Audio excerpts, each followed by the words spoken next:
अमित शाह ने कहा कि शिवसेना और एनसीपी में विभाजन इसलिए हुआ क्योंकि उद्धव ठाकरे ने एकनाथ शिंदे के बजाय अपने बेटे को प्राथमिकता दी, जबकि शरद पवार ने अजित पवार के बजाय अपनी बेटी को प्राथमिकता दी।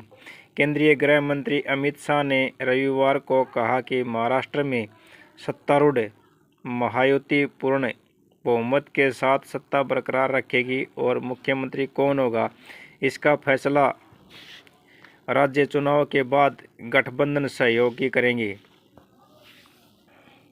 20 नवंबर को होने वाले राज्य विधानसभा चुनाव के लिए बीजेपी के घोषणा पत्र का अनावरण करने के बाद संवाददाताओं से बात करते हुए शाह ने विश्वास जताया कि महायुति चुनाव जीतेगी।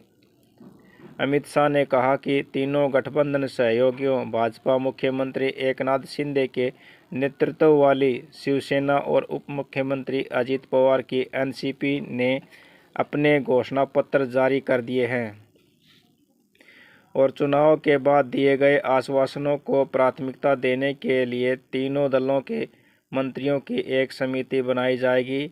अमित शाह ने कहा, फिलहाल एकनाथ शिंदे मुख्यमंत्री हैं। चुनाव के बाद तीनों गठबंधन सहयोगी मुख्यमंत्री पर फैसला करेंगे।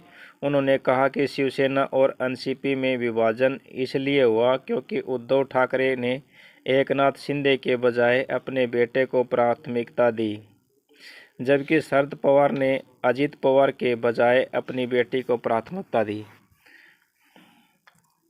उन्होंने कहा, इन पार्टियों ने अपने परिवार के सदस्यों को प्राथमिकता दी और पार्टियां अलग हो गई। ये बिना किसी कारण के भाजपा को दोषी ठहरा रहे हैं।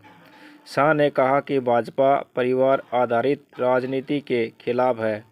उन्होंने आरक्षण को कमजोर करने की भाजपा की योजना के कांग्रेस के आरोप को खारिज कर दिया। उन्होंने कहा, यह मोदी सरकार है जिसने ओबीसी को आरक्षण दिया। वास्तव में हम आरक्षण को मजबूत करते हैं। शाह ने यह भी कहा कि कांग्रेस नेता राहुल गांधी द्वारा संविधान की धज्जियां उड़ाने का करते जब उजागर हुआ, जब यह पता चला कि राहुल गांधी द्वारा चलाई गई पुस्तक में खाली पन्ने थे।